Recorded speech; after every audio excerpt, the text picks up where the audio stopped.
여러분, 혹시 서울의 봄이라는 영화를 보셨나요? 이 영화가 1,000만 관객을 돌파하며 많은 사람들에게 큰 울림을 주었는데요. 영화는 1979년 12월 12일 대한민국 역사에 깊은 상처를 남긴 비극적인 사건, 바로 12.12 군사반란을 생생하게 그려냈습니다. 오늘은 이 12.12 군사반란이 무엇인지, 그리고 어떤 배경과 논란, 역사적 평가를 가지고 있는지, 또한 최신 연구 동향은 어떠한지 자세히 이야기해보려 합니다.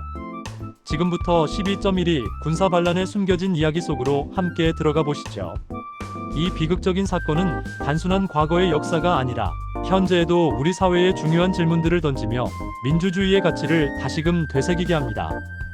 이 스크립트가 여러분의 역사적 이해를 돕고 더 나아가 민주주의를 향한 우리의 노력을 새롭게 다짐하는 계기가 되기를 진심으로 바랍니다. 1979년 12월 12일 밤, 대한민국은 격동의 소용돌이에 휩싸였습니다. 박정희 대통령 시해 사건, 즉 10.26 사태 이후 혼란스러운 전국 속에서 전두환과 노태우를 중심으로 한 신군부 세력, 특히 육군 내 사조직이었던 하나회가 전면에 등장했습니다.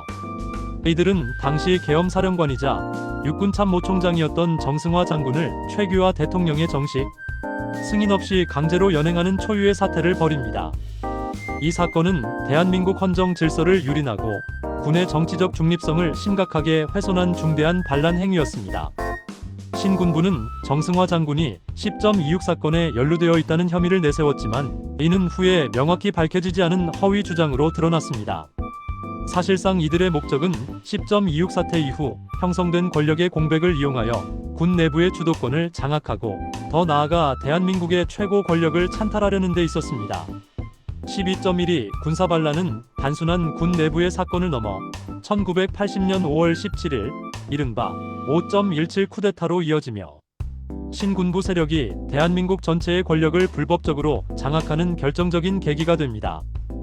그리고 그 이후 5.18 민주화운동의 비극으로까지 연결되며 우리 역사에 지울 수 없는 아픔과 상처를 남기게 됩니다.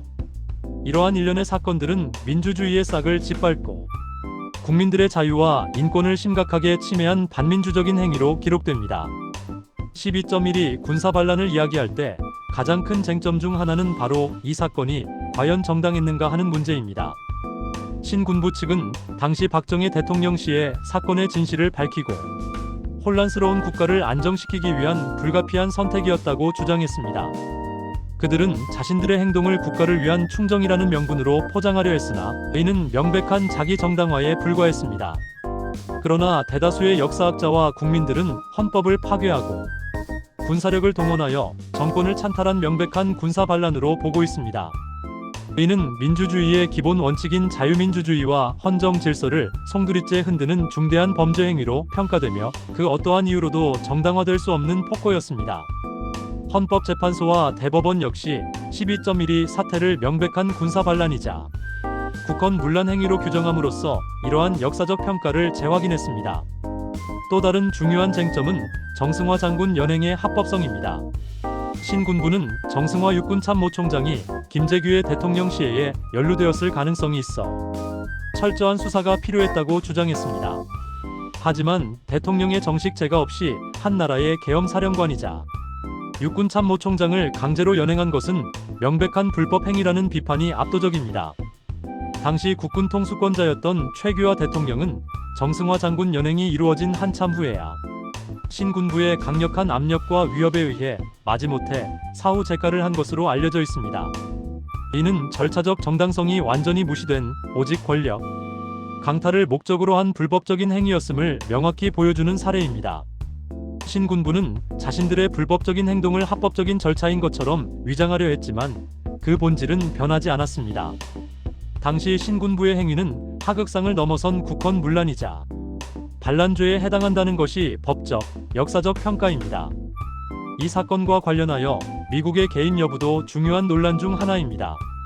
당시 미국은 한국의 안보와 민주주의에 깊은 관심을 가지고 있었고 12.12 군사반란은 미국의 입장에서도 매우 당혹스러운 사건이었습니다.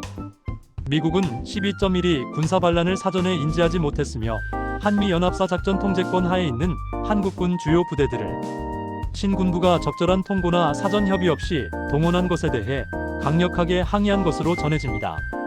이는 신군부의 행동이 동맹국인 미국과의 신뢰관계를 저버리고 국제사회에서도 용인될 수 없는 무력 쿠데타였음을 시사하는 대목입니다.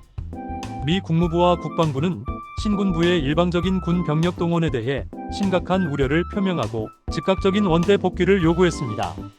이는 신군부의 행위가 국내법뿐만 아니라 국제적인 규범과 동맹 관계에도 심각한 위협을 가했음을 보여줍니다. 12.12 군사반란에는 여러 인물들이 복잡하게 얽혀 있습니다. 먼저 반란을 주도한 핵심 인물들은 당시 합동수사본부장이었던 전두환과 보안사령관이었던 노태우입니다. 전두환은 탁월한 정치적 감각과 냉철한 판단력 악용된 판단력으로 정승화 장군 연행을 지시하고 군부를 장악하는 데 주도적인 역할을 했습니다. 그는 10.26 사태 이후의 혼란을 기회삼아 자신의 권력욕을 채우기 위해 군의 질서를 무너뜨렸습니다. 노태우는 구사단 병력을 동원하여 군사반란에 가담했고 이후 전두환의 뒤를 이어 대통령까지 역임하게 됩니다. 이들은 하나회라는 군내 사조직을 통해 오랫동안 권력 장악을 위한 기반을 다져왔으며 12.11을 통해 그 계획을 실행에 옮겼습니다. 반란 진압을 시도했던 인물도 있습니다. 바로 수도경비사령관이었던 장태환 장군입니다.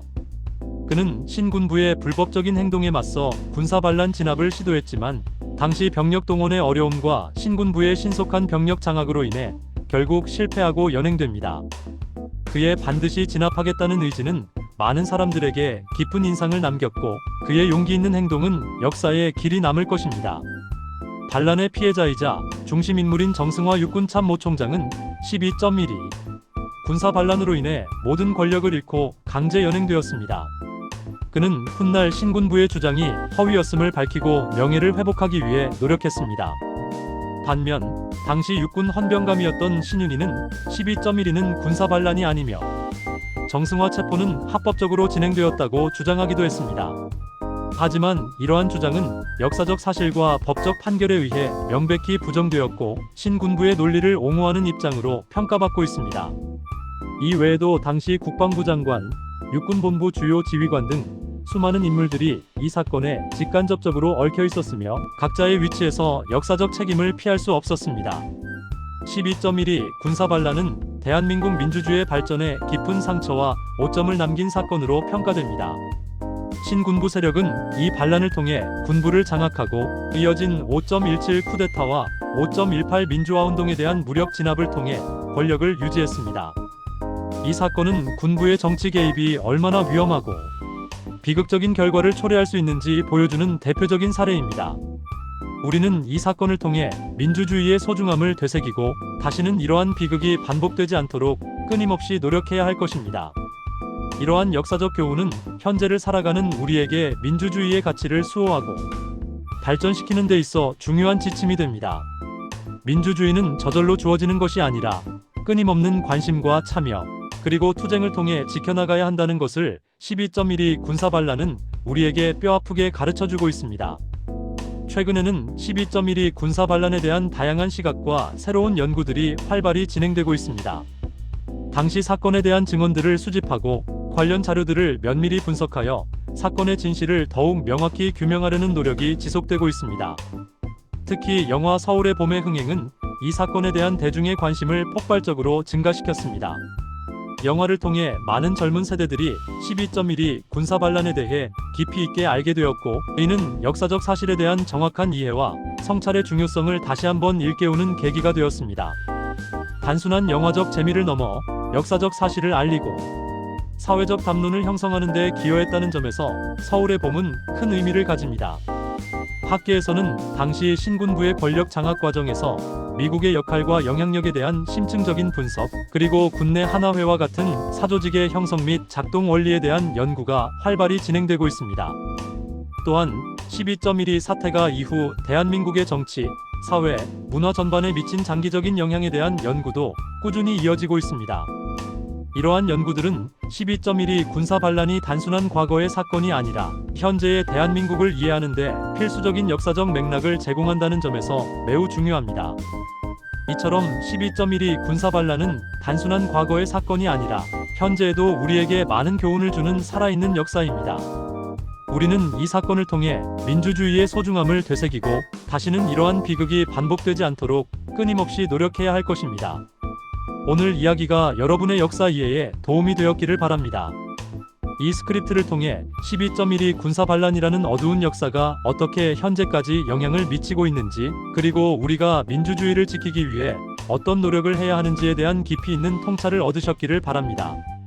앞으로도 우리의 민주주의가 더욱 단단하고 견고해질 수 있도록 역사적 사실을 직시하고 기억하는 노력이 계속되어야 할 것입니다. 감사합니다.